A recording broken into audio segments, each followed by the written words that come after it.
University admission থেকে শুরু করে সকল চাকরির পরীক্ষার ক্ষেত্রে বিসিএস থেকে সেই অফিস সহায়ক পর্যন্ত যে কোনো গভর্নমেন্ট চাকরি বলেন, বেসরকারি চাকরি বলেন, প্রত্যেকটা ক্ষেত্রেই একটা মার্ক আপনার কমন থাকবেই এখান থেকে, সদর দপ্তর থেকে। আপনি বিসিএস এ ভাইবা দেন, যে কোনো জায়গায় ভাইবা দিতে গেলেও আপনার এই সদর দপ্তর থেকে আপনাকে কোশ্চেন করা হতে পারে। তাহলে আমরা এটাকে খুব সহজে এই কয়েকটা পড়তে আমাদের দেখা যাচ্ছে 1-2 ঘন্টা লেগে যায়, কিন্তু এটা টেকনিকের মাধ্যমে কত সহজে আমরা 1 মিনিটে এটা কভার করে ফেলতে পারি, এটাই হচ্ছে এই ভিডিওর মূল লক্ষ্য। যাই হোক, আপনার যখন আমরা দেখব কোনো একটি সদর দপ্তরের শুরুতে ইউএন এবং ইএফ থাকবে, সেখানে আমরা চোখ কান বন্ধ করে দিয়ে দিব নিউ ইয়র্ক। যেমন আছে ইউএনআইএফই, ইএম, ইউনিসেফ, ইউনেফে এবং ইউএন, এই যে যতগুলো আছে এগুলো সবই হচ্ছে নিউ ইয়র্ক।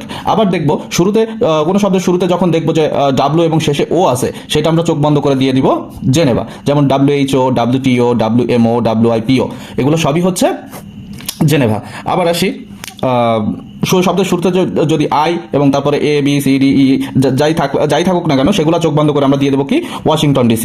যেমন আছে IMF, IFC, IDA, IDB, IBRD।